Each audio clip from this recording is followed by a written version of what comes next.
What's up, guys? I just came out of the theater. I went to see Ant-Man and the Wasp, and I got to be honest with you. I only went to see the film because I wanted to see what the end credits would be. I don't know if you heard that, but it's July 5th. Actually, no, it's July 6th, and people still got fireworks going on outside. No, it's kind of annoying to be honest with you, but back to Ant-Man. Uh, I wasn't so interested in the film. I think I only saw one of the trailers because it's Ant-Man and the Wasp, but it's not like one of those A-list Avengers, movies that like you gotta see. It's Ant-Man and the Wasp. Um, but as I said, I just wanted to go see it because I wanted to see what the end credits would be. And the end credit in this film, it was not disappointing at all. I think it was the best part of the film, to be honest with you. Um, the fact that Scott went into the quantum realm, and before he goes into the realm, Janet, they're able to save Janet, and she comes out. No, I mean, when he's in there, she says something about don't hop into any time loop because things could get weird. So the at that point when she's talking about time loops, like something like went off in my brain. I'm like, yeah, that's it. That's it right there.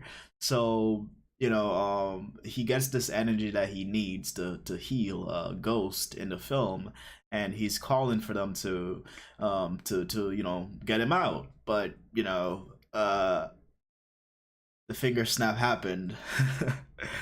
Thanos happened, and we see Scott's calling out, and what's it called? Hank disappeared, Janet disappeared, everyone disappeared because Thanos snapped his fingers, and it was it was just such a good scene, such a great connection, to Infinity War. And as I said, that was kind of the best part of the movie for me. That was the only reason I went to see the film, to see what the end credits would be. Now the second end credits kind of remind me of the when I saw the Spider-Man Homecoming end credits, where you were expecting things to happen, but it was only Captain America kind of asking you why you're still there. Now, I was upset the first time I saw that end credit in Spider-Man Homecoming, but I after that I realized that it was actually a really good end credit scene. But this one in the Ant-Man and the Wasp, the second one, that was horrible. In the trailer, we saw Anthony playing the drums, and I think that was the drums. And I was expecting to see that in the movie. Thank God it wasn't in the movie, but at no point did I expect to see that scene in the end credits. And at the end, they're like, "Oh, Ant-Man and the Wasp will return." Like, I love Marvel, but that was a pretty stupid end credits for me. Like, I would have rather just waited for the one end credit scene at the end of the film instead of having two, because the Anthony thing, it was not funny at all. Um, but that was just me talking about the end credit for a while. And I know some of you might say, like, how is it that Scott, how's it that he wasn't aware of what was going on in Infinity War, with the Avengers in New York? Well, Scott Lang, Ant-Man, they live in California. New York is on the other side of the United States, and news does carry fast, especially in this, technological age, Twitter, Facebook, and all that. So why didn't he? But I just think he was just that busy, because in Infinity War, I believe it was Falcon that that commented that Scott is on house arrest. That's why he wasn't there with them, with the Avengers. But I just think that he was so busy that he just didn't really have time to pay attention to all that stuff.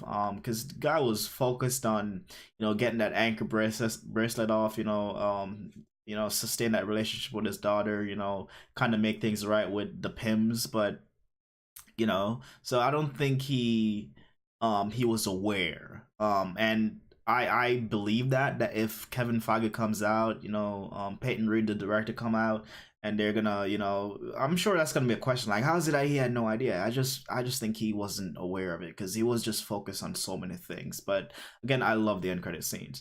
But let's get into the movie overall. The movie overall wasn't as good as I thought it would be. I thought it would be hilarious, to be honest with you. Because you know, a lot of times when you watch these movies, right, all the good scene, the good laughs, they're in the trailer. So I didn't want to watch all the trailers. I think I only watched one of them because I wanted to enjoy this movie. I wanted to be surprised. What makes things funny? The fact that they're surprised, and surprise makes things funny. So I didn't want to get spoiled.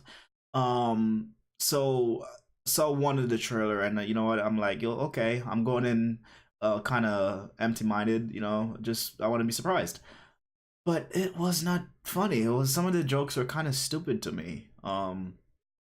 When The one that worked for me was when Michael Pena is doing his storytelling, and just the way he's talking so fast, and the people in the story are actually doing like a lip reading of his actual words. I love that. Those scenes with Michael Pena were funny, but I was not a fan of the Lawrence Fishburne one when Ghost caught them, when they went to Ghost's hideout, and she caught them, and Scott's daughter called, and you know, he kind of gave her the phone. I mean, he gave him the phone to talk to her because it was an emergency, and it was like, really, like, what? No, don't do that. But I think this film was more so catering to the kids in the audience more than the adults, and that was a bit of disappointing, to be honest with you.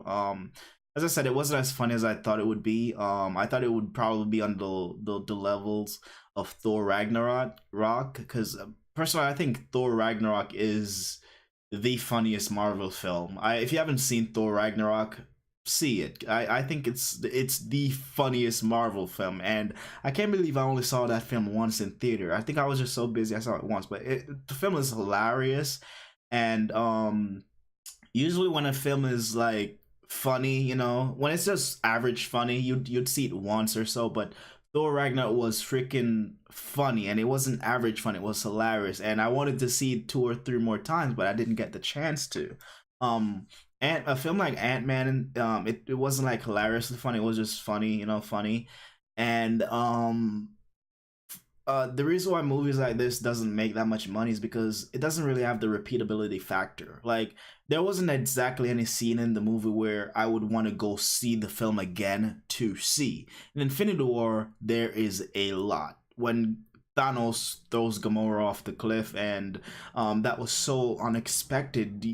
The emotion that you felt afterwards, that was so good. When Thanos snaps his finger and he's in that realm, the soul realm with Gamora, and she asked him what was the cost. That scene really good. The Wakanda scene, the Thor arriving in Wakanda, like, oh my, that was so good.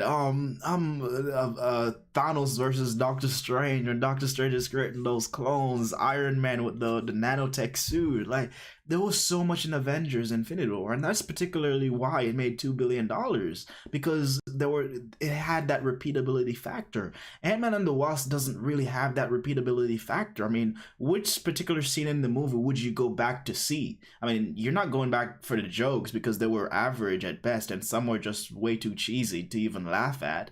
And no action. I thought there wasn't enough action in the film. I wanted to see more of the Wasp doing her thing. Didn't really get much of that. I thought the suit was way too dull. I would have preferred a more bright yellow color, but I think there's this thing that yellow doesn't really work well with the camera, and that's why the X-Men in the movies don't wear yellow. I think that was a thing. I'm not sure about that.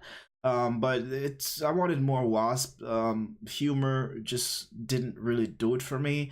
Overall, it's an enjoyable film. You'll enjoy it, but you'll forget it in a couple days. And as I said, the greatest thing about this film is the end credits. The tie-in to the Infinity War was just perfect, and I think that end credit scene alone is worth the ticket price because it was so good. This sense of hopelessness that Thanos like drives in, it is amazing. Thanos is amazing, and Oh yeah, I almost forgot. Early on in the video, I was saying something about, before Scott Lang went into the quantum realm, Janet was telling them about don't hop into any crazy time portals. Well, I think Scott Lang is the one that kind of opens up Infinity War. I think he does jump into a time portal because I don't know if you saw the they have some leaked photos from behind the scenes of Avengers 4, and you have Scott Lang there with the original Avengers. You have Captain America in his original suit, Iron Man, they're all in their original attire. So I think what happens is what Janet Van Dyne was alluding to, that Scott will actually jump into a time loop and some crazy thing will happen, and that's how Avengers 4 will open, and he'll probably warn the core Avengers about what Thanos is up to and know what will happen, and there you have it. That's what's going to lead into Avengers. But again, Ant-Man was an okay film. I'm definitely not going to see it again because there wasn't any scenes that was worth seeing again. But that's just my thoughts on the film. I love movies. I love talking about movies, and I used to do it a while ago, but I stopped. But I want to start doing it again, and this is my first film in a while. Talking to you guys on YouTube in a while. But I'm gonna keep doing it because I love films. I love storytelling, and it's kind of good. To just go to the movies and just kind of lose yourself in the story that these guys are trying to tell. So that's definitely a positive. Love movies, but anyways, that's just my thoughts on Ant-Man and the Wasp. What did you guys think about the film? Let me know in the comment section below. And if you like what I do here, want to see more, click that subscribe button and enjoy the ascension. I'm Deus Ex. Thank you guys so much for watching. Later. And now for me to turn around and turn this thing off.